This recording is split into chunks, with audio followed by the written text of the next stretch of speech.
Hello and welcome to the oddschecker betting show, Cheltenham Festival, Day 1 preview brought to you by Unibet. I'm your host, George Elek, and I'm delighted to be joined by our panel of guests as we look ahead to next week's Tuesday at the Cheltenham Festival. Danny Archer, Ed Quigley and Andy Holding join me here today. And Andy, you are, you're one of those horses being flogged at the moment. Cheltenham previews pretty much every hour of every day, and a big one this evening as well with Unibet tonight at 7:30 live on YouTube, as well as Unibet Racing Twitter and Unibet Racing Facebook. It's free to air. It is yourself, Nicky Henderson, Nico de Boinville, and Jane Mangan. Looking forward to that. Yeah, I'm sick of my own voice, not about anybody else. If I'm being absolutely brutally honest. But no, obviously I've got to come up with different variations in certain previews to make it sound interesting for the listener. Perhaps something I mention in one, I might mention another. Tipping pretty much the same horses, of course. Little caveat here, there, and everywhere, because a lot of these horses we're going to be mentioning now, we're doing it on the basis that it's going to be a certain type of ground. So we'd probably have a second selection just in case it changes the other way. But by and large, most of the horses we're going to be mentioning now, we've had on our mind for a certain period of time. So a lot of it is pretty much as it'll be now. Make sure you tune in for that. As I say, 7:30 tonight, Wednesday, the 8th of March, live on Unibet's Racing Twitter, Racing Facebook as well, and also on YouTube. Andy, Nicky Henderson, Nico de Boinville, and Jane Mangan. Even if you're bored of what Andy's got to say, surely Nico and Nicky will have something to add to it. Ed, mute me. Ed, you're our man on the ground. Well, not right now, but you live, what you're saying, 3.5 minutes drive from Prestbury Park? Yeah, I say there is an asterisk for that though, because I did get a red light at the Southern Junction last time I timed it, so I'm going to go sub 3 minutes on a clear run. And you said it's a 35-minute walk and a 33-minute run. That's right, isn't it? Yeah, about 38-minute run last time I tried. Yeah, didn't end well, but yeah, not far away. It is when he's carrying all his winnings back. Oh, yeah. The two satchels. Yeah, not far away. That would be the way of describing it. It feels like this year, more than most, there's a big question mark when it comes to the ground. We've got snow today. The temperature's certainly warming up, but rain forecast as well. What are you predicting? Yeah, I mean, it's total guesswork, isn't it? In the sense that we heard it, the handicap weights at Cheltenham. Poor John Pullin almost put the mockers up, didn't he, when he said, well, there's no rain on the radar pretty much until the end of the festival. And since then, look, to be blunt, there's about 5 or 6 different weather forecasts, all of varying degrees. One thing we are getting is rain. The Saturday, Sunday, and the Monday before the Champion Hurdle Day. The question is how much. I said I've looked at one weather forecast suggesting 13, 14 millimetres, which over the course of 3 days wouldn't be a big deal. Other forecasts suggesting up to 40, which then you are looking at genuine soft ground, maybe even a little bit worse for Champion Hurdle Day. So if it wasn't hard enough already, keep myself on the fence and give myself a get-out clause on every tip that gets tailed off. I don't know what the ground's going to be. But look, those the preview night circuit's been said, we're going to get our spring ground, and I'm waiting for the good ground, and looking more unlikely as things pass. I'd imagine if I was going to hedge a bet, we'd be a blend of soft and good to soft, or on the slower side of that. So working towards that. Probably not enough for your mudlarks at this stage. And those horses that genuinely want top of the ground may be alarmed, but again, weather can change, and we'll have to adapt with it.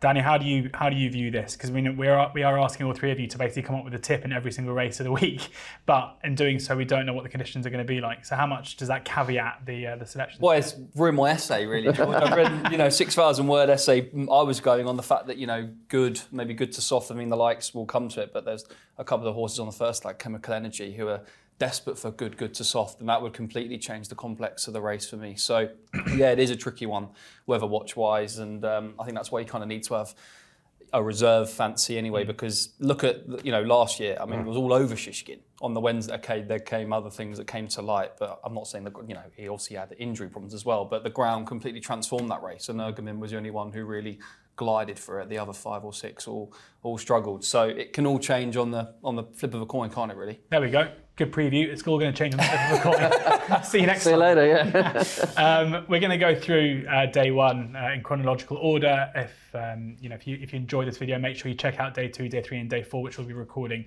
after this. And there is a Unibet sign-up offer for new customers as well. Deposit 10 and get money back up to £40 if your first racing bet loses, plus a £10 casino bonus as well. Terms and conditions do apply. You can find the link link in the description below for new Unibet customers. So click on that, sign up, get your offer, watch the preview tonight, back all these tips we're going to get from the guys. But remember, ground dependent too. But we're going to kick off, of course, as we do every year, with the Supreme Novices Hurdle. A really interesting market, this one. Now, Unibet have Facile Vega, the 9-4 favourite, drifted out, of course, to about 7-2 after that disappointing run last time out, back in to 9-4. Marine Nationale is 7-2, Impere Pass 6-1, Ilete Tomp 6-1 as well. Le Chir, who we expect to be taken out at some point between now and Tuesday, 8-1. Same with Gaelic Warrior, 8-1, and a few others in there as well. But Andy, we're going to kick off with you here, and one of your strongest fancies on day one, maybe your strongest fancy on day one, is Ilete Tomp each way at 6-1. Yeah, he's the strongest fancy based on the fact I think he'll be in the first 3 or 4. Presume most firms or some firms will be betting 4 places on the day, depending on, of course, how many runners there are, that is, and how generous they want to be.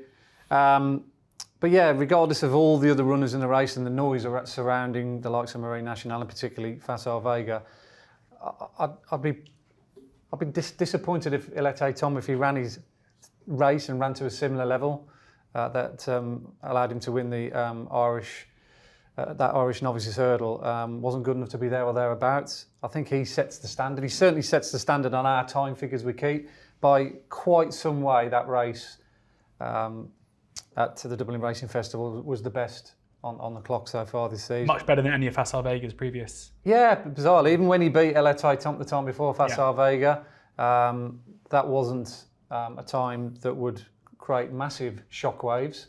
It was on par with quite a few of the others, like Marine Nationale, but the standout one was Ilete Tomp. It was a bit of a freakish race, wasn't it? I think we all know the details by now, without going over old stony ground. But Facile Vega did get taken on for the lead. They went off too fast. Looking at the sectionals compared to State Man, they were like 25 lengths clear of a Grade 1 older horse race on the same card half an hour later. So there was clearly something wrong with that pace there. That ill-judged it. Whereas Paul Townend got the fractions just right on State Man later on the card. So for novices, they were going a stride or two too quick. And obviously, Facile Vega paid for it. Now, I think we've all been in this game long enough to forgive a horse one bad race. I mean, everyone's forgiving Man United for getting beat 7-0. Oh, it's a blip. What about how long it'll take you to win? Well, what about all the 25 other games that they play well this season? Yeah. You can't just say Man United have gone after one game. Yeah. I think if they get beat again next week and they play badly again the week after, then you've got a better sample size. But when you've only got a sample size of 1, you should really be a little bit more forgiving. Shiskin, for instance, everyone said he'd gone at the game, and all of a sudden, everyone thinks he's the second coming again. All of a sudden, so we're very binary in this sort of game, aren't we? It's either one or another. There's no middle ground. The negative I will have on that score with Facile Vega is, by and large, the winner of the Supreme Novices comes off the back of a win last time out. 15 of the last 17 winners have all won last time out. You get the odd exception to the rule, the Bake, for interest. Yeah. He was 6, wasn't he, a few years back? But that's a slight damning statistic against Facile Vega. Plus, you add into the fact champion bumpers don't have a really good record. Champagne Fee was the last one to win it in 2013. So there are 1 or 2 negatives as well. So I'm kind of like on the fence a little bit with Facile Vega. If he won, would I be shocked? Absolutely not. Would I trust myself to back him at the price when there's other each-way value alternatives? No. And that's why I fancy Ilete Tomp, because I think he's been overlooked at 6-1. He did 1 or 2 things wrong in that race in the Dublin Racing Festival, yet still stayed on very, very strongly, whereas Facile Vega faded quite badly. I don't understand why he's that price, I must admit. He handles any ground, he jumps well enough. I'll take on board he can be a little bit scruffy here, there and everywhere. I don't know who's going to ride him yet, but they're in for a good spin off of him anyway. So, cut long story short, I think Ilete Tomp at 6-1 is very, very strong each way, alternative to the favourite. Would you? Yeah. So 6-1. Would you wait for the day to try and get extra places? I think so. Yeah. Okay. There's no. I don't mind taking 5-1, 4 or 5 places rather than 6-1, 3 places it stands. And I think a lot of races like that have got that feel to it. There's going to be some races where it's a good thing to take the price now. Like for instance, the Arkle, the Turners, races where there might be 6 or 7 runners. Or even 4 runners in your case last year with Bustleton. Yeah, 100-1 each way. Superb. So you've got to box clever and play the right races accordingly. But I do think the Supreme Novices, the first race today, most firms will be pushing their neck out, and you'll get a reasonably good price about Epatante. 6-1 there with Unibet for Epatante. The selection for Andy in the Supreme, got a very good record in the Supreme as well, as with all the novice hurdles, so do take note. Danny, where do you stand on the Facile Vega price, and who's your selection for the opener? I'm not sure if the guys are Love Island fans, but the one that comes to mind here is the... You've been on it, haven't you? Oh, I wish. It's the Chris Hughes meme, where he's lying in bed, and genuinely, this is a race where I'm lying in bed and I'm flip-flopping between Facile Vega, Marine Nationale... Right. Yeah, I thought you were going to say you're going to rap for us. Well, if you want me to. I can lift the mood a little bit. Very good. The Facile Vega, I think the problem with Facile Vega, they've been getting the tactics wrong this year. I mean, they think he's such a machine that they've been riding him from the front. And particularly last time out at Leopardstown, okay, he was taken on for the first time. But even against Epatante, when he got the better of that rival at Leopardstown over Christmas, I think he needs to be ridden a bit more cold. If you look at the champion bumper, they held him up more and that kind of suited him. I just don't think the tactics is something I've been crazy about this year. So I'm sure they'll change that at the festival, and the vibes are very strong. Marine Nationale, listen, the guys have been on plenty of panels. I think Barry Connell is a bit too bullish. Some of the quotes that I've been seeing, he can't see this horse being beat. He thinks it's going to improve a ton. Won well in the Royal Bond and did impress me, but the form's been let down a little bit, I think, with that last time. Irish Point has not really gone on compared to some of the other forms. So I'd probably be leaning with Andy, I think, with Epatante. I mean, I was a big Epatante fan last year. Was I catching the Dublin Racing Festival, and I thought actually ran not bad behind Vauban in a Triumph, and it was always the plan to kind of keep that novice status. And they've made use of it this year at bigger prices. Diverge was one that Willie Mullins talked up when the stable tours, when all the Brits went over in February. And Chasing Fire's done nothing wrong for Ollie Murphy, but I can't really have a British train winner of this, sadly. So I'd probably be with Epatante at the prices. I just think I'm a bit like Andy. If Facile Vega hosed in, I wouldn't be bothered either way. But just at the prices currently, I think that makes most appeal. Yeah, Diverge 14-1 with Unibet. The kind of outsider selection there maybe from Danny. Ed, where do you stand? Well, when you strip it all back, you've been asked to back a horse who's more or less pulled up last time out 9-4 to win a Grade 1. No, I mean you are, aren't you? Yeah. That's the fact. Yeah. But you've also got form lines that thread in with basically the whole field of like a higher class as well. It's not. Yeah, but what I kind of get in the view of, perhaps we're worrying too much about what has been achieved in this year rather than what could be achieved. Yeah. I think you can almost tie yourself in knots with the form lines here. There's lots of it ties in, lots of it doesn't make sense, and I get a feeling this could be more of a Lebeek, Ebba Zion type year than we're going to have an Alchi or Constitution Hill type year. Look, Facile Vega could come roaring back. I mean, admittedly, his bumper form isn't exactly sparkling. Everyone keeps harping back to the bumper win. American Mike couldn't even get qualified for the Martin Pike last week. So.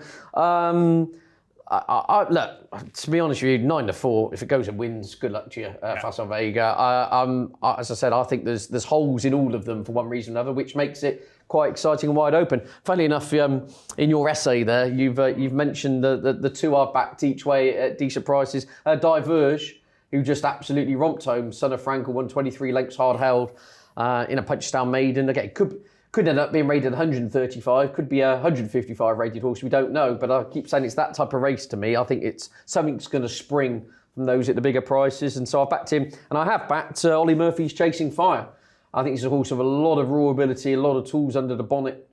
Yes, he drifted right-handed a little bit at Sandown last time out, but when Aidan asked him to go and quicken up, he quickened up in a matter of strides, and I wonder if there's a bit of the Thomas Darby's part 2 about him, of course, similar type of horse who placed in this race 4 years ago for the yard. So essentially, I'm against Facile Vega at the prices, 9-4, I think it's too short, and I'm Diverge and Chasing Fire small each way plays, and what I think is a wide open race. I think it's one of those races where you can run it 6 times after and get 6 different winners. So no strong views, but in respect to Elek, it sounds like Danny Mullins will be on board, and Canny Danny could ride them all to sleep again. So yeah, the tactics will be interesting. Do they anchor Facile Vega out the back with the ambulance, or how does that turn out? But either way, I just think 9-4 for a horse who's tailed off last time.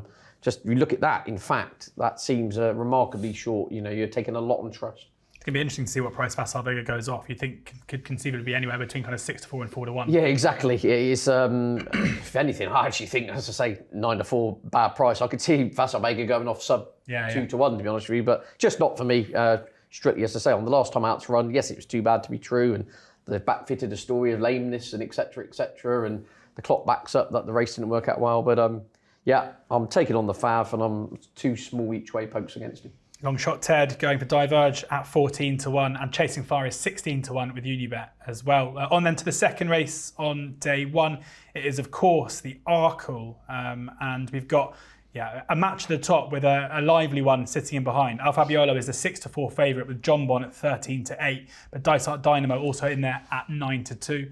St. Roy is 10-1 alongside Banbridge, and Appreciate It at 14-1 to Gerhard, and 16-1 bar those. Danny, your strongest bet on day one comes here, and you are taking Jonbon in the match. I'm keeping it on brand. Unibet ambassadors. Yeah. Yes. No. I was at Racing Weekly on Monday night, the live show, and Sam Turner was saying that he thought Jonbon worked like a drain, or he'd heard that Jonbon had worked like a drain, were the exact words he used in between those lovely pies that we were supplied with. I was there. And I don't know much about that sort of thing, but for the look of Nicky Henderson and AP McCoy, they both were pretty disappointed. My main concern with Jonbon was he got incredibly warm, and it was freezing cold. There was an antiques fair on, and that was the only thing keeping a lot of people warm at Kempton that day. So he was a bit fizzy. Very good fair, that, and lively, apparently. Apparently that's how they say. So he was a bit fizzy and lively, but I think he might have badly needed that, and I think he was, they're saying he was only half-baked at Wincanton, Warwick, whether you believe that or not. I think he'll still improve a ton for that. Only how much separates them a neck on their run at Aintree last year. But obviously he had been, 3 weeks before slammed by Constitution Hill. El Fabiolo came into that a bit fitter. And many people will say, the big argument has been Jonbon's a better jumper than El Fabiolo. El Fabiolo probably won the warmest race in terms of the form when winning that Irish Arkle last time out. But for me, I think Jonbon, in terms of his Dysart Dynamo, goes off at a right clip. It might play into his hands. And who knows, that Irish Arkle might have left the mark on El Fabiolo. It might not have done. But I just think at the prices, this has been Jonbon's target all year. And I'm happy to side with him. Jonbon 13-8. That's best price anywhere with Unibet for Jonbon for the Arkle. Ed, where do you stand on this one? Yeah, pretty lukewarm, to be honest with you. I think we're going to get 6 runners going through it. So you could be after your... I see Straw Fan Jack is the one doing the preview night circuit. He's the hipster's choice. 66-1. To kind of, if St. Roy does defect to the Grand Annual, you could end up with a 5-runner race. And then, but either way, we're looking at a small field. Again, Dysart Dynamo is going to go off like the clappers. Just on Danny's point regarding Jonbon, I interviewed Aidan Coleman recently. He says one thing he's getting sick to death of hearing is how sweaty and how hot Jonbon gets. He says that is him. He says he would be massively concerned if Jonbon was not like that. Before his Haydock Novice Hurdle win last year, he was not sweating and he didn't quite seem at it, and it was arguably his least convincing hurdling performance to date. He says you want to see him fizzy. He came into the pre-parade last year, last with the earplugs in. You want to see him getting on edge. That is his characteristic. It doesn't detract from his ability to perform. So it's just something to bear in mind. If you're there, 70,000 people after a couple of diet lemonades, and Jonbon is getting worked up in the parade ring, usually the old morning line negative, paddock watch, that would be a big one. I wouldn't be too concerned if he does. Oh, in terms of the winner, El Fabiolo, the best chase form to date. I mean, that was a scintillating performance to blow that field apart in the Irish Arkle. But Nicky Henderson jokes in his stable bulletin back in August, said there's 4 days that matter in the year, and they're not birthdays, wedding anniversaries or Christmas. They're in the middle of March. And Jonbon is peaking for here. I think El Fabiolo had to be at his peak to win what was one of the hottest Irish Arkles in many a year. And it's a case of, does Jonbon catch up with El Fabiolo in terms of peak performance for this? I find it hard to split them. I keep chopping and changing each day. And it's going to end up a small field. I think Dysart Dynamo will try and pinch it from the front. Probably Danny Mullins on board again. And tactics are going to be really interesting. So I'm happy to sit this one out for now. Look, my view could change depending on prices on the day.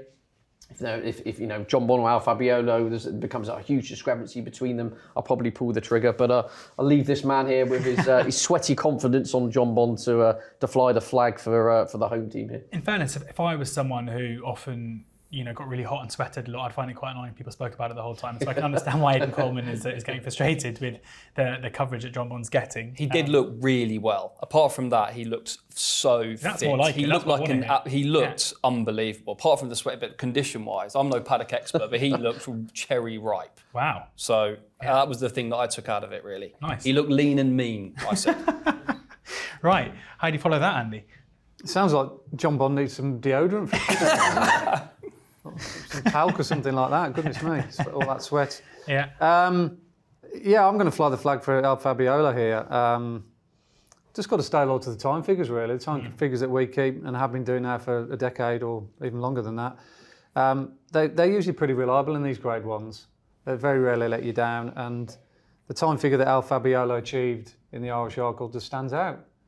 And I think that's one of the differences between Irish and UK racing now. You'd never get a situation where you had over in Ireland the DRF when you get 8 absolute worldies running against each other. I mean, Visionarian was the outside of the field, 66-1, and he's a top-class horse. But is that why sometimes with the time figures, Jonbon hasn't had as stern a test as how Fabiolo's had, and therefore hasn't been able to run that? Oh, yeah, I totally take on board that Jonbon could easily run to the level that Al Fabiolo, but I like to go on something that's already done it rather than guess. And there's several other of those instances later on in the week which we'll talk about. I want something that's proven at championship level, not, he might do this, he might do that. We don't know. And if you're looking at 6-4 each or 2, I want to be back in the one that's already done it. That's the proven formula that I've relied on for so long. But I mean, it's such a deep race, isn't it? The fact that, Appreciate It, Banbridge, genuine Grade 1 horses, Dysite, Dynamite. St. Roy and Phil Daw had fought out the finish of a previous Grade 1 at the Christmas meeting. We're 20 lengths behind going down the back. That's the kind of pace that they were going on. Now, it's fully taken on board that El Fabiolo was a bit scruffy at one or two of his fences. But I don't think they'll go as quick in this because you haven't got so much emphasis on pace pressure on the front. I think that was a bit of a lights out race, whereas there is only going to be 5 or 6 runners here. Yes, Dysite Dynamo will make the running, but I don't quite see it being absolutely that wild. But either way, I think El Fabiolo will just have too much stamina. That's the way I see it. You could take a varied view of that Warwick race with Jonbon. Obviously, he got dive bombed by Calico at a certain point, and for a moment he looked as though he was in trouble. And then obviously he showed his class and came back. But he did jump out to the right in his last 2 fences, and ultimately scrambling home against a 135 horse. Then you look at his work afterwards. I'm not totally convinced. We got well duffed up in last year's Supreme off the back of a strong gallop, and they're going to go reasonably quick here. So I'm all over El Fabiolo. I think if he just gets away with at least one error, which I think he probably will, I think he'll hit at least one, then that won't be enough to stop him.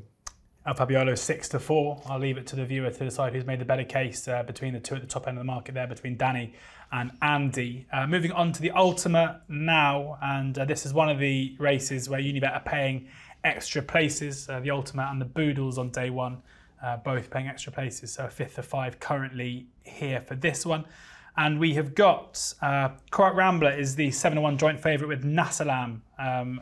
Into Overdrive is a 6-1 favourite, I should say, with Corrupt Rambler and Nassalam both 7-1. Fast or Slow coming for support in recent days, 10-1 with Oscar Elite, 3 under through 5. The Goffer as well, Stumptown, a bit shorter than that, 9-1. 12-1 Happy Go Lucky, Monbeg Genius and Iron Bridge. Your turn to go first here, Ed. What have you got for us in the Ultima? Well, I've got a short list of 4. Great. All depending on ground, okay. Essentially. The 2 want the Costa del Gloucester. Would be Lord Accord. I would be extremely keen on if the rains miss or is no worse than good to soft. Hacked up at the Cheltenham's October meeting. Canter round. Not too dissimilar prep and profile to horse called the Druid's Nephew. Won this for the yard going back a few years ago. Unexposed. I think could have a lot more to offer, and of course Chasestone Frodon in the Wincanton race earlier in the season. That looks pretty good form. Same with 3 under through 5. I thought looked an absolute non-stayer in the classic chase at Warwick. Jumped and travelled beautifully on the front end till about the 3 mile marker. Then the old petrol gauge came on over that 3 mile 5 assignment and weakened out of it on tacky ground. On a spring surface, he's got some good form on the old course at Cheltenham over 3 miles. I think he'd be a player. So they're my 2 for a sound surface. And then if the weather, we do get the upper end of the weather forecast, I have no idea if they're going to run or even on the boat or even arriving at the racecourse. But Iron Bridge is, he's screaming at me off 137 here. He would want some proper soft ground. We saw that when he won at Carlisle earlier in the season, beating a good horse of Ben Pauling's. He's stamina, he's soft ground. You know, they've already kind of earmarked next season's Welsh National as a kind of target. John Joe Neal team, good record in this. One of, you know, likes Holywell, Alfie Sherrin, a few others have placed over the years as well. If he lined up here on soft ground, he would be one of my strongest bets of day one. Again, if. So it's a waiting game with that one. He's entered in the Kinmure, he's entered in the National Hunt Chase. He may miss the festival altogether. And the final one on the shortlist is a horse here. Willie Mullins is 0 from 30 in handicap chases at the Cheltenham Festival since he took out his training licence. By and large, he never lays a horse out for a handicap. Sounds about time he wins one, isn't it? Is that, well, Kilcrut has been given 149. He's only got a £1 surcharge from the British handicapper from his Irish mark. He seems dangerously well treated off 149, and a lot of people have been crabbing him, and reasonably so, on some of his evidence this year. But you actually look back at it, the cold light of day, his form's not all that bad. I mean, beaten 6 lengths by Jerry Colomb could turn out to be very smart form in the context of running off 149 in a handicap. And there is a lot of upside to him in the sense he is unexposed over fences, and he's yet to go over 3 miles. Something which, if you go back to his early novice hurdle days, Willie Mullins always thought he was an Albert Bartlett horse until they, from when they got him as an early day. So look, he may run, he may not. He's entered in the plate. He's entered in 2 Grade 1s. Who knows? So it pretty much is a waiting game. If we get good ground. I mean, I have backed Order Called anti-post. I may have done my money on the ground. 3 under 3-5, one on the short list. The Mudlark is Iron Bridge, and Kilcrut, I think, has the potential to be the best handicapped horse in the field off 149. So unfortunately, I'm not going to lie to you. I do think it is a waiting game, and you could be just throwing your money away like confetti in the wind without knowing all the pieces of the jigsaw for this handicap yet.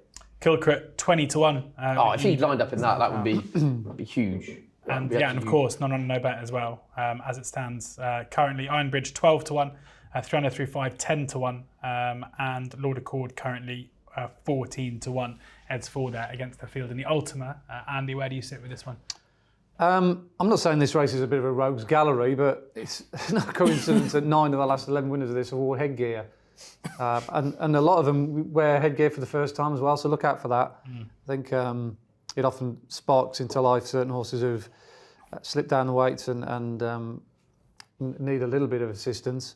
The Irish don't win it, or they haven't won it since 2006, so you can probably cross off most of the top end of the market, which would annoy me really with Fast or Slow. I'll be a little bit annoyed if they come here, because he's been one of my long-term fancies for the plate. I thought he'd been laid out for that, having run well in last year's Coral Cup and run over 2 miles twice this season at Grade 1 company. The money's piled in for him in this race, the Ultima, but I don't know whether he's guaranteed to get 3 miles, so that would be a little bit of an annoyance. I've just got a short list of 2. Very short list. Yeah, I've whittled it down to... Not even a list, is it really? Not really, no. I could throw in Into Overdrive, but he doesn't qualify for not running at Cheltenham. Most of the winners of this race have either run at Cheltenham that season or run at a previous festival. And I think he's probably got one of the best form lines. I think that Roland Merrick this year was a really good race. He beat Sands Russian, who we'll get onto a little bit later in the Gold Cup. He represents that form line, and he's a very nice horse Into Overdrive. I think we're going to see big things of him. But it boils down to Carrot Rambler and what was the other one I like? Beauport. I thought Carrot Rambler's got to be on anyone's shortlist. I mean, it was one of those horrible false starts last year, which I absolutely hate. Yeah. They come jogging in nice, and you're all going, right, let them go, and they stop. You think, oh, no. The tapes flash back, he propped, and he found himself in last jump in the first. So to win from where he was, incredible. To win from where he was coming down the hill was still incredible. So he's got a serious turn of foot and a great engine. He ran well in the La Milos race at Newbury. Can't remember the name of it now. He's got that many changed names. Which was an encouraging run. He's obviously been saved since, and he goes well fresher. Look, you know, he's got to be on everyone's mind. And I do like Beauport. He beat Carrot Rambler early in the season. That race has worked out well. I think the third horse has won again since. He ran okay behind the Wheel Whacker in the Dipper, but to my mind, that trip was way too short for him. He just got outpaced and then ran on quite nicely up the hill. He hasn't run since again, another one's been saved for the race. And he looks to be crying out for 3 miles. The only time he ran over 3 miles last year was at Aintree in that 3 miler over hurdles, and he ran well that again. I think he finished fourth at about 25. I think it Williams has won it. So he's very much unexposed. He's a second season novice.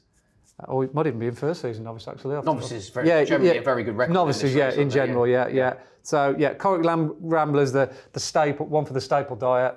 And Beauport is very much one that I'll be very interested in if he runs. Beauport 14-1 with Unibet, 7-1 Corrick Rambler, second favourite. Danny, that's 6 on the long list. How many more are you adding? Just one, because I'm with Beauport as well. Okay. But British Trent horses, as Andy said, have won the last 16 runnings. So the Presbury Cup, we're probably not going to win it this year, but we might get on the score sheet here with at least one. I think though, with runs like that, in my mind, that's like an Irish trained horse is going to win this at some point. I hope not. It's one of those trends that surely just has to come to an end rather. So you like that when you go down to the casino? If it keeps going, you go black. Right, I'm keeping going black, black. If it's been 15 blacks in a row, I'd be backing red, wouldn't you? Like that's just like probability. You know. Yeah, but you've already done. You've done your. Unless there's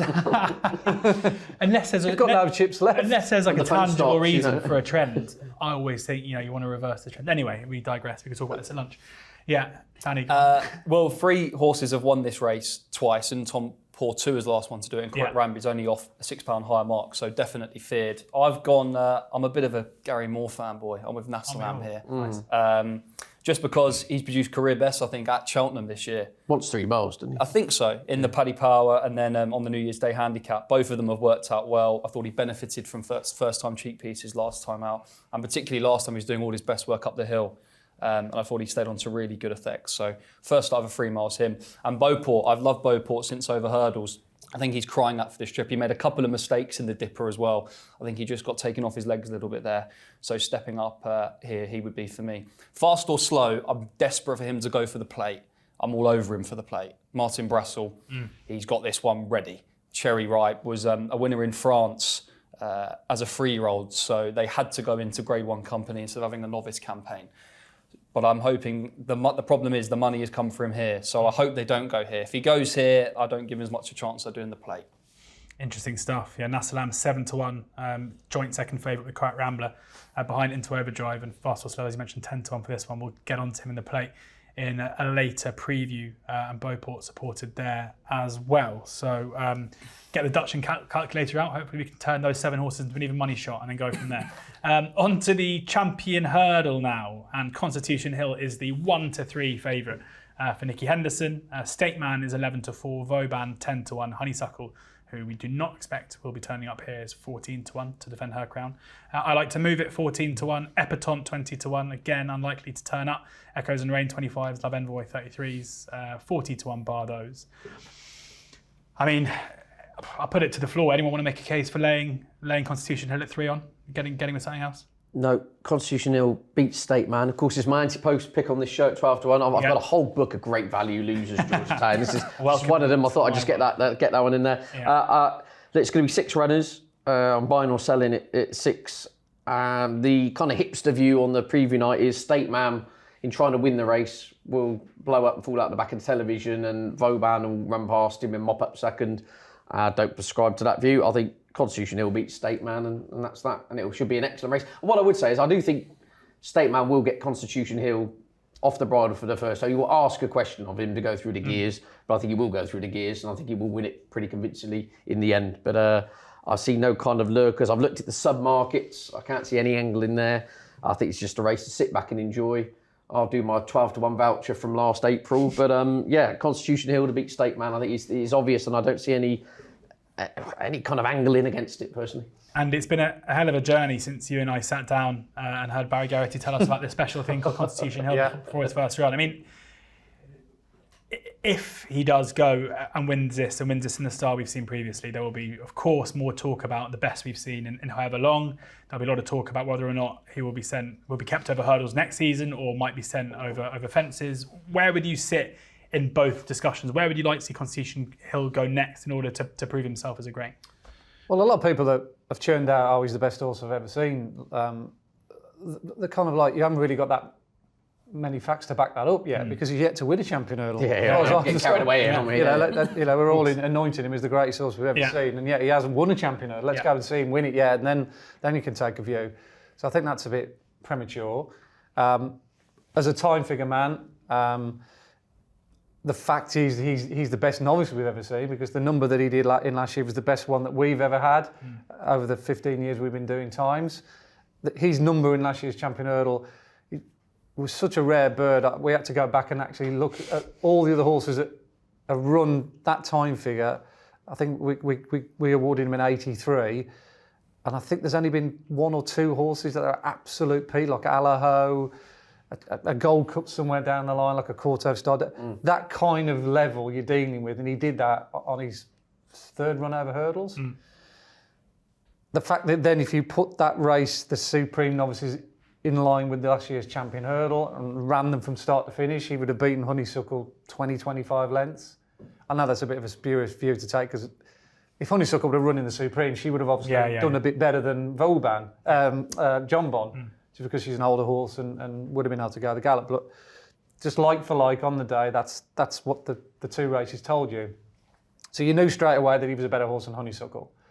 Honeysuckle's obviously gone on to prove that she's not that good this season. So you're left with State Man, who, he's been unlucky. He's a bit like Richard Johnson, isn't he? He's going to be like he'd win a champion hurdle in most years. Absolutely, he's a top class horse. I mean, I've come on loads of times. Stateman's been over Ireland and thought, God, he's a great bet here with 11-10 to beat Honeysuckle. It's almost like putting your hand in the till, because he just looks like he is the best we've seen in Ireland for many, many years. But unfortunately, he's got to run against Constitution Hill. He's got to eyeball Constitution at some stage. They're not going to be sort of like, quickening up round the home. I think. Do you think he'll try and make all? Well, they've all got an extra string to the bow. We don't know how it's going to be run. Constitution Hill can make the run-in. State Man, by hook or by crook, has been making the run-in, just because he doesn't want him to get into a tactical joust more than anything else, I think, in Ireland. I think Not So Sleepy, he's declared. Yeah. He could be the sacrificial lamb, because I think he'll go off in front, and both Paul Townend and Nico de Boinville could then relax and go, OK, I could ride a race here. I haven't got to worry about what State Man's doing. I haven't got to worry about getting the fractions right from the front. So that takes away that pressure. But if he doesn't run, what is going to make the run? One of them will probably have to bite the bullet. So from that point of view, if that is the case, and we don't know the full field yet, then I'd be prepared to back I Like to Move It in the without the favourite market. I've already backed him, actually. He's one of my biggest winners of the week at the prevailing odds. Not all firms have done this market yet, so apologies for putting a tip out there that's very, very thin on the ground. But the way I see I Like to Move It running, I'd be hopeful that Sam Davis doesn't get a rush of blood to the head and takes either one or two of them on. He likes to race prominently, I Like to Move It, like he did last time. He didn't make the running behind Napper's Hill. He was quite happy to stick in his slipstream. Picked it up. That's the way to ride him. Small field, drop him in second or third, allow him to come through. I mean, that time figure in the Kingwell was absolutely off the charts. Second fastest beyond Constitution Hill on our numbers over the last 2 seasons. Quicker than anything that Constitution Hill and State Man has done this season.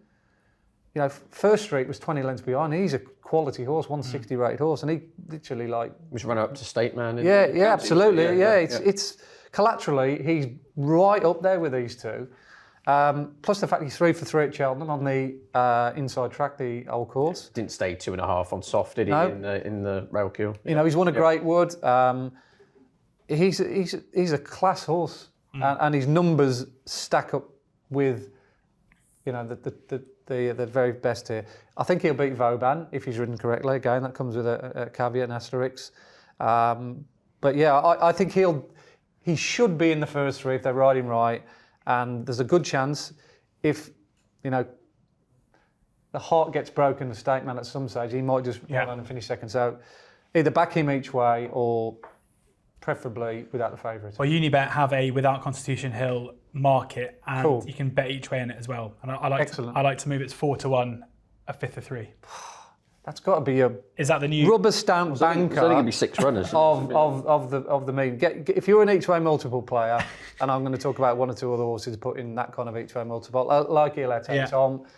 We can talk about a few later on in the week, but that has got to be, you work your bet around I Like to Move It in that market. 4-1 each way. You're basically looking at, even if he finishes fourth, it's Well, he's going to have to beat virtually all your money back. He's going to have to beat Zanna here and Not So Sleepy, isn't he? Yeah, and like I say, unless Sam Twiston-Davies does something absolutely outrageously stupid, on pure ability alone and the numbers that we've got him doing, it's no brainer. He's got to be bang there. There you go.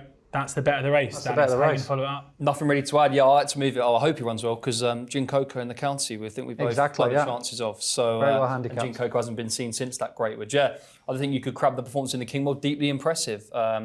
Hopefully, Constitution Hill and State Man turn in eyeballing, and then Nico says, "Come on, then," and then off he goes. So often it doesn't materialise. It doesn't, but that would be nice. Something happens to see, because social media would explode if that sort of thing happened. But it would be good to, I'd probably go Constitution. We saw Constitution Hill let Epatante eyeball him for a second before, before shooting on.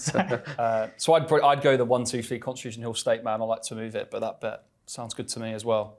Just and indulge me for a second because I'm fascinated about what the future holds for Constitution Hill. If he does go and win this and wins it well, each of you, what race do you see him turning up for next season, next year's festival? Michael Buckley thinks he's a Gold Cup horse. So I suppose some people would want him to obviously go Arkle route first. I wouldn't rule out him going the Coneygree route. Yeah. He won a Gold Cup on his 4th chase start. Yeah, I think. Sorry, but I was just there off the top of my head. Yeah, I think Nicky Henderson in particular, more than any other trainer, looking back through the history of like his Supreme winners, he doesn't normally actually go into the Champion Hurdle division next year, like Altior and your Sprinter Sacras as well. They've gone straight over fences. So you'd like to think ordinarily that you'd defend your crown for one more year, then go on. But I think they do see him as a chaser, and he could do even better over that. So they'll go probably Arkle next season, that route, to give him the experience. I don't think they'll go straight up to 3 miles. And then working through the distance spectrums the year after. Exciting stuff, superb. Let's go on now to the mares. 3 more races to cover on day 1. Honeysuckle back in the mares now after a couple of disappointing, over in Ireland, not trying to defend her champion hurdle crown, but can defend a previous mares hurdle at 9-4. Epatante is 100-30. Marie's Rock just short in Epatante at 3-1. Brandy Love 6-1. Echoes and Rain 7-1.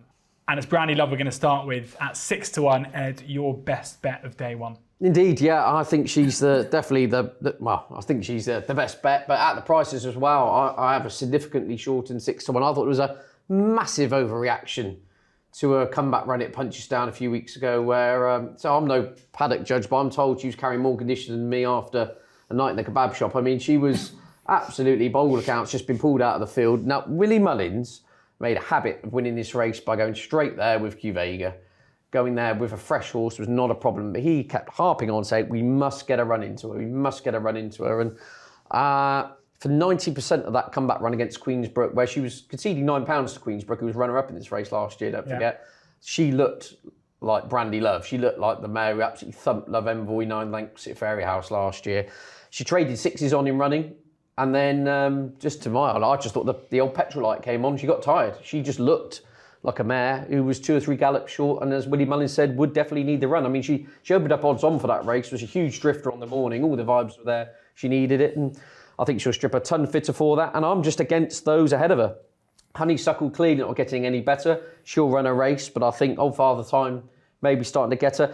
Epatante, I'm not totally convinced will stay, especially if we get a bit of rain. Everyone keeps harping on about she proved her stamina at Aintree, but that was on ground like the tarmac at Heathrow Airport. If we got a soft ground 2.5 miles with a big hill at the end of it, I'm not 1,001% sure for a filly with such a good turn of foot, toughing out over 2.5 around Cheltenham will be what's needed. Sounds like Marie's Rock's off to the stayers, the defending champion, which then brings you to Brandy Love. And I just think that run will bring her on. That Love Envoi form from last year is scintillating. Well, when you can, there's half a point in them in the market at the moment, more or less. Yeah. Obviously, if the ground turned absolutely bottomless, that would bring Love Envoi right into it. But Brandy Love, for me, a left-handed track as well, has got to really suit. She goes noticeably left-handed, a lot of her obstacles. I just think she's ticking all the right boxes. Punchestown wouldn't have been a track either, quite a tight right-handed track. And I just think everything was wrong for her there. And she showed for 90% of that race, she was a class act. If she gets the £9 pool with Queensbrook, I think that'd be enough to see her off. I think she's banging the mix. Each way, 6-1, I cannot knock her out the frame. I'd be mortified if they all put in clear rounds and she can't come in the top 3, personally. I think she's rock solid, Brandy Love, and trained by a genius. I see Ruby Walsh saying Paul Townend's got a difficult decision to make between that and Echoes in Rain. I find that hard to believe personally. I think Brandy Love's got the much more upside. I mean, there's lots of fillies, mares in here who have been great, but are probably no longer at that level, or at least starting to, come down the escalator, if you like. Whereas with Brandy Love, she's still got the opportunity to be great, and I've seen enough signs so far that all the tools are there for a big run. So yeah, it's just at prices.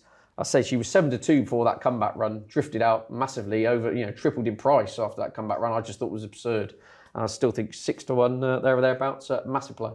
6-1 Brandy Love with Unibet is Ed's best selection on day one. Danny, how do you see the mares going this year? I've got it between the Mullins duo. I'd be very keen to take on Epatante and Honeysuckle. Listen, they both command plenty of respect. It'd be great to see Honeysuckle go out in a final Cheltenham Festival with a win. But do you think this is a higher quality race than the Champion Hurdles that Honeysuckle's won over the last couple of years? Probably. I don't think she was even at her best. She was probably £5 the horse she was the year before last year as well. But I just think this year, listen, she's run well in defeat, but I just think she's got her work cut out here. Brandy Love, I can see the case made by her, particularly left-handed. I think that's going to be a huge help to Brandy Love. I was with the stablemate. I'm happy Patrick Mullins can take a sit if he wants. I'm happy to have him on. She's got to settle, hasn't she? She's a boxer. She is a box of frogs. That's the concern. But for me, this year I've just been. She wasn't out of contention when falling at the second last in the Hatton's Grace. She won easily last time out. As Ed says, has to be ridden cold, and that's the only concern. Was fifth in the race last year, but she was inconvenienced by the fall of Tell Me Something Girl in that, who was travelling very strongly at the time, and Echoes in Rain was in behind. So listen, I think it's between those two. Still improving and gets the vote in quite an open event, but it wouldn't be a race. The other one is Love Envoi, but the ground is so important to her chances. If they do get the 40 mil, Love Envoi comes right into it. But Harry Fry was at that gallop this morning, and I think they were massively concerned about the ground there. Maybe this weather forecast might be a bit more of a help, but I think the ground's huge for Love Envoi. Love Envoi 5-1 as it stands with Unibet. Andy? Well, Nicky Henderson's splitting his two runners up here, but he is putting his eggs in one basket here a little bit because he's only. We think he's only going to have Epatante in it. Theatre Glory as well. Theatre Glory, yeah. But I'm dealing with the main two players really. We're not certain or guaranteed that Maurice Rock will definitely stay the Stayers Hurdle, so he's taken a bit of a punt there, and he's taken a bit of a punt not running last year's champion in this. So he could end up in a situation where if he runs a two in this, he'd definitely got a good chance of definitely having the winner and not having any winners at all. Yeah. So he's taken a huge gamble, not running the champion. So, we must like the chances of Epatante. The only problem with her, she's 9, and by and large, I want to be on younger horses. I mean, I think Quigley was the last horse that won it when she was 9. So I'd probably be very much in the camp of that Ed's gone down with Brandy Love. I still can't get out into the each-way multi. Yeah, potentially. Yeah, particularly as we're looking at perhaps Mary's Rock going elsewhere. I think she'd probably be kept in, and then they'll take a view next week. Maybe, I don't know. But yeah, when she beat Love Envoi and the best novices that were around last season, she was devastating, wasn't she? They won a good gallop that day. They got strung out. I think it was called Night and Day was 90 odd lengths behind, and that's bolted up since the season in a Clonmel Novices Hurdle. That's how good it was. Those Irish markets as well, when there's like 2 or 3 can win it, it was alarming that Brandy Love went from 1-2 overnight to 6-4 on the off. That doesn't often happen. And all the money was for Queensbrook, and the way the race panned out suited Queensbrook. It was on the inside track that day, Punchestown, which is a horrible track, and even more played into the hands of the winner and against Brandy Love, because turning sharp right-handed is not something that she likes doing, because she hangs to the left. She made a bad mistake at the last. Beaten 4 lengths, giving £9. It's not a bad. It wasn't a bad run. Either way, strip it down. I wouldn't worry about the sort of weight differential. I'd be more worried about fitness more than anything else. You can't really put a number on the fitness, can you? No. So with that in mind, I do think Brandy Love's a good each way. But we've reviewed this race several times on previews that we've done through the winter, and we've touched upon the mares, and I've always said that Brandy Love will be the bet getting close to the day. And no real reason to change my mind. I think Queensbrook will run nicely. She did in the race last year. I think she'll be thereabouts. I think again, if you're looking for each way alternative, she'll run okay. But yeah, I'd be against Honeysuckle. I think this is a deep field. You know, love Envoi, Brandy Love, Echoes in Rain, Queensbrook, she wears it well. I mean, it's a really good heat, this. Yeah. Certainly tougher than Honeysuckle's last year's champion hurdle against Zanny here, and Glory and Fortune, and Not So Sleepy, and Tiupa and all those horses. This is deep. Yeah. This is a really strong Yeah. Well, Queensbrook is 9-1 as it stands at the moment, but yeah, Brandy Love's 6-1, and just at the time of recording as well, because we're doing this on Wednesday morning, both Epatante and Theatre Glory have been supplemented for the mares as well, as expected. She's very much ground dependent though, isn't she? Theatre Glory. I think so, yeah. She's a good ground I filler. mean, it was on the rails at Warwick the day she won, and I thought she was an awful jumper, personally. She clearly got a massive engine. That would be the big worry for me. She poached her own lead there, really, bossing inferior rivals, and got away with error after error. It's a huge step up. But look, you know, time to take your chance. She clearly got a massive engine, but those kind of mistakes at this level, they're going to be more than costly. I just wonder if it's a bridge too far too soon for her. That would just be my view. But do respect the fact she's trained by someone who's had 72 Cheltenham Festival winners more than myself. And yeah, interesting. Yeah, they're stumping up the cash to supplement her. But and Nico went there to ride her as well, specifically for that, to give feedback. And yeah, she's got some engine, all right, but just her jumping would worry me.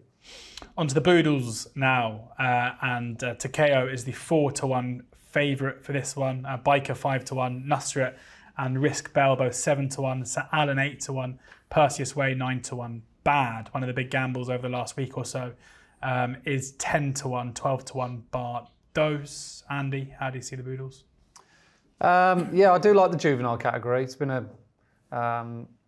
division that the time figures have usually stood the test in the last sort of decade, particularly from the Triumph Hurdle perspective. So you get a good idea of how these horses shape up before they come here. Now, obviously, there's a lot of dark horses and no quantities where they don't get a chance to run at championship level. So at the same time, you know, you've got to be wary of that. Takeo hasn't run a number yet that I'd be madly keen on getting with him at 4-1. Yeah. He just looked a little bit of a weak finisher as well. I know it was in Grade 1 company last time out, so again, it's sometimes difficult to know what the inner workings are as well, whether he wasn't quite fully wound up to win that race at the DRF. But he did weaken quite badly on his hurdling debut. And the race that he won was an absolute joke. It was the slowest time of the 4-day Irish Festival over the Christmas period. So you can't judge him on that either.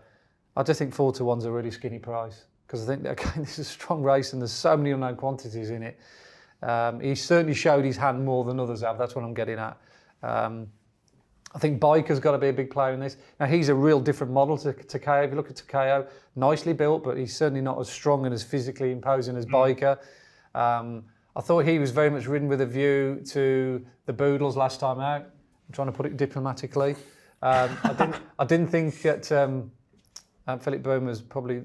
It was winning was the be all and end all at Naas, and that Naas Novice Hurdle that he was second to Sir Alan in has thrown up 3 of the last 4 winners. Yeah. Last year's winner, remember, forget its name now. Was it?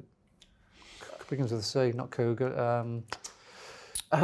Brazil won it last year. Brazil. It didn't begin with a C. It began with the letter before. Close. So yeah, Brazil won it last year. Aramax won it, and Band of Outlaws. Yeah.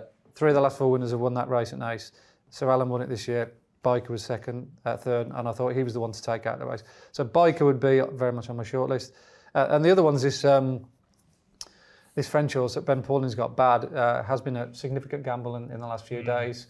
I've sort of known about the plan for this horse for quite a while. Thanks for telling me. Well, yeah, I, to be honest, I thought it was going to go rather under the radar, but I'm now forced to talk about it a little bit more than I probably would have done because of the money for it, and put some context to it for those that don't know. He's had 3 runs over in France, got rated 125 by the UK handicapper. The French handicapper reckons he's a 138 horse. He looks a 138 horse or more based on what I saw of him in that race.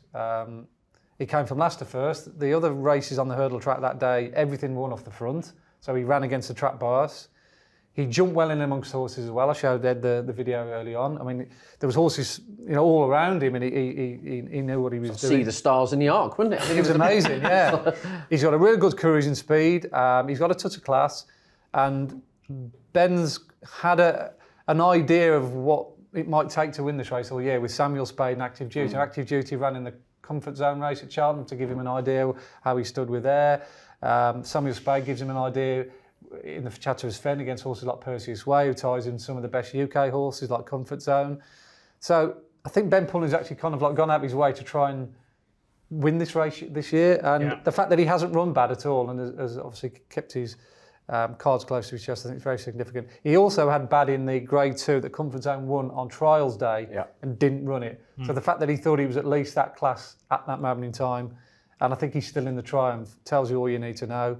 Like I said, I don't know how he's been working compared to other horses and all that jazz, but he has been targeted for this race. So I've had to back him as well. So yeah, I've had 2 bets for the Boodles, Biker and Bad. And I think the execs have actually missed the trick, haven't they? There should be a singling out of the theme tune when the horses come in the walkway. I mean, you got like the gladiator music.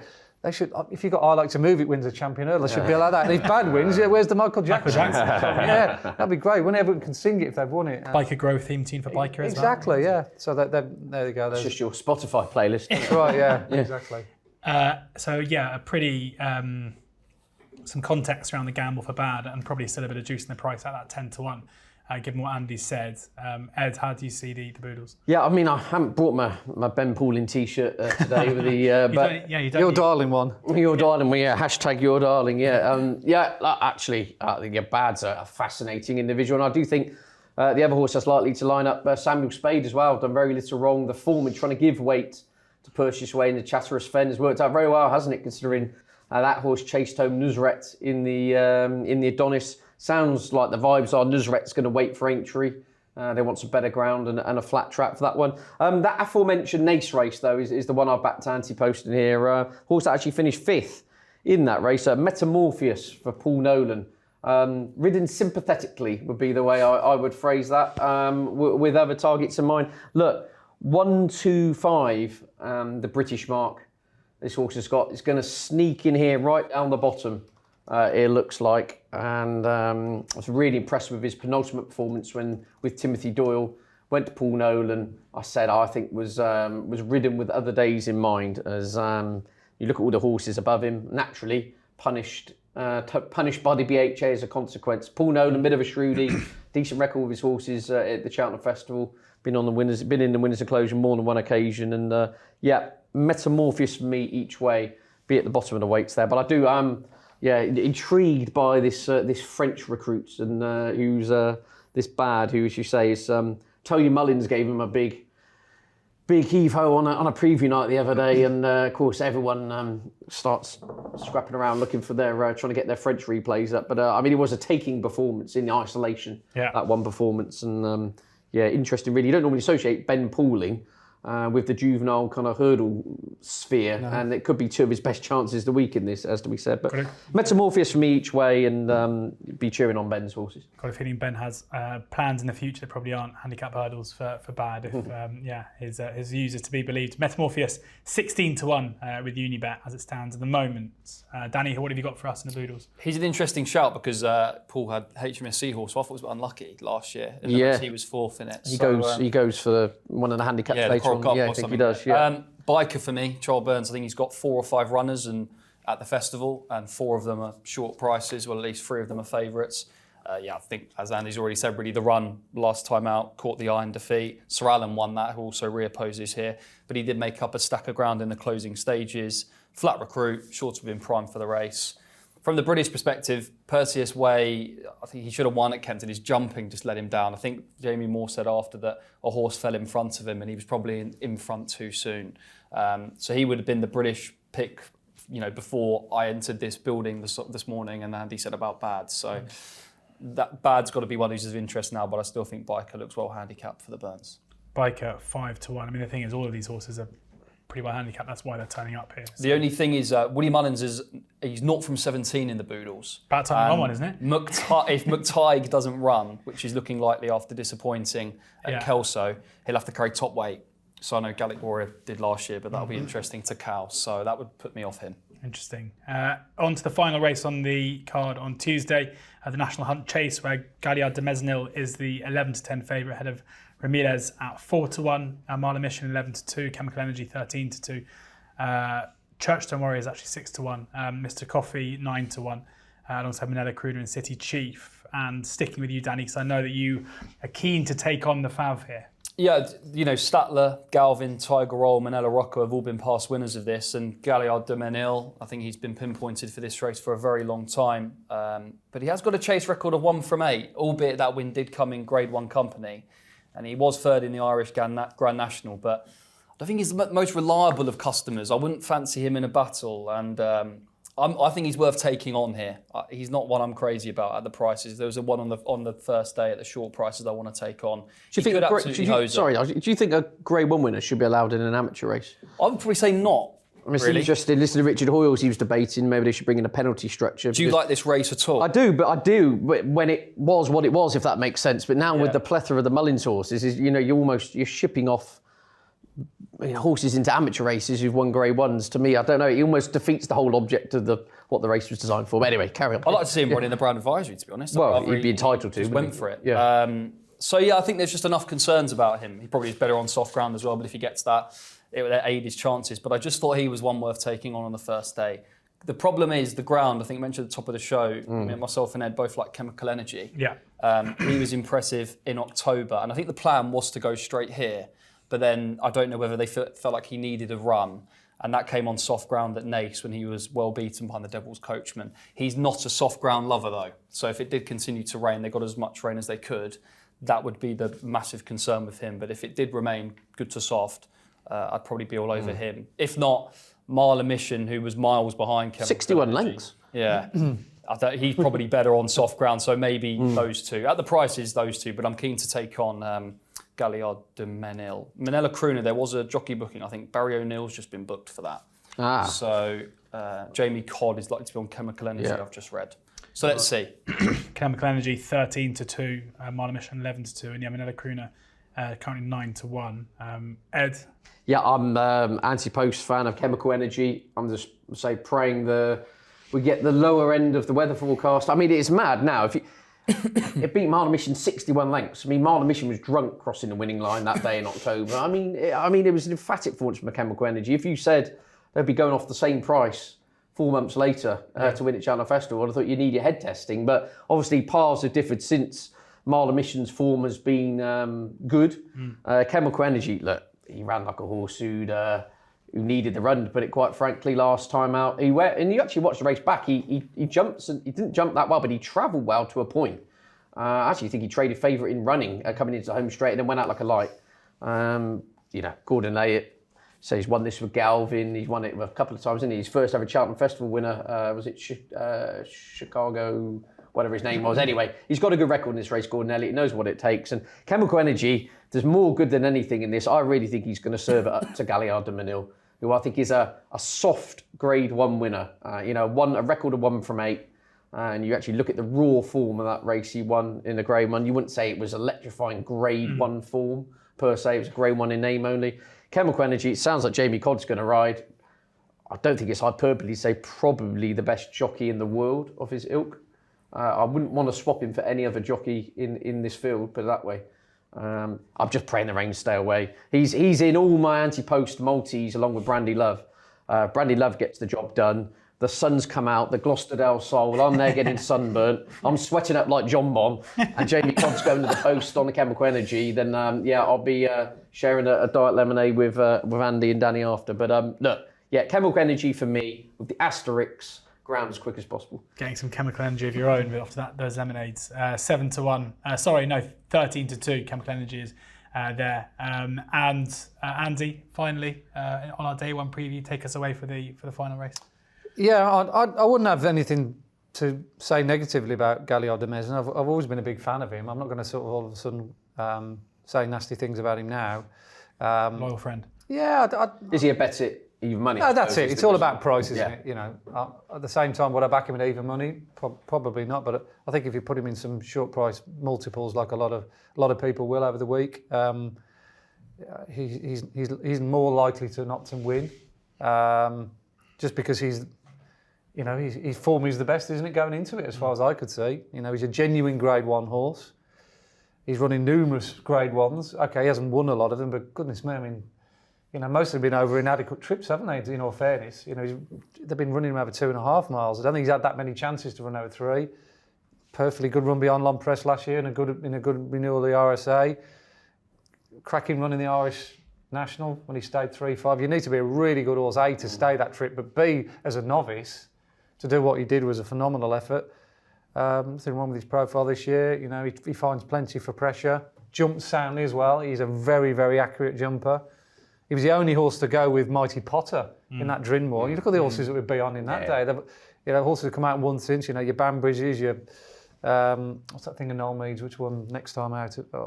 Runs in JP McManus's colours.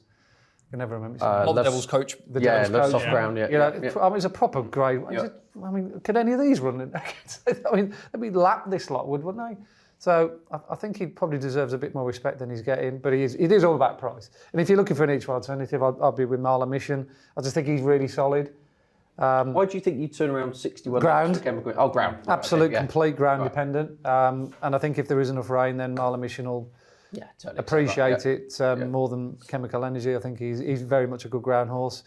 He should have won last time out, that 10 up. He had that race in his palm of his hand all the way through it, and then he kind of let Churchstone Warrior up his inside, and he couldn't quite get him back on the running. But I just left that race thinking that Marla Mission was the better horse of the two. And I think the way that he'll be ridden here, aggressively ridden from the front, he could be quite difficult to catch when he's in a good rhythm. And I think the only one that'll catch him is Galliard de Mesnil, because I think he'll really serve it up, make this a brutal test. I think they'll be mindful of going a bit harder than they did last time out at Navan. Like I say, it was a race that they should have won. They are rather eased off when they're in front rather than putting the foot down and really testing Churchstone Warrior. They let him get back into the race, and he dive bombed him at the last.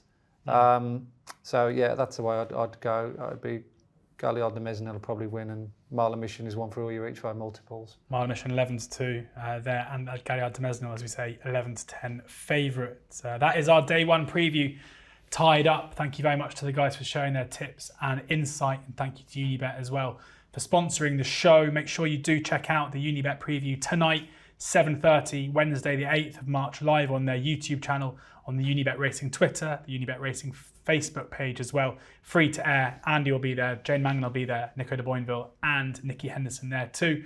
And do sign up to Unibet with the sign up offer in the description below. Deposit £10 and get money back up to £40 if your first racing bet loses, plus a £10 casino bonus as well. Terms and conditions do apply, and you can find that link, as I say, in the description below. Thanks to the guys. We're going to record day 2, day 3 and day 4 now. So do subscribe to the oddschecker YouTube channel. You can find all those previews there. Best of luck. Hopefully a couple of winners in there as well. And please do ensure that you're gambling responsibly.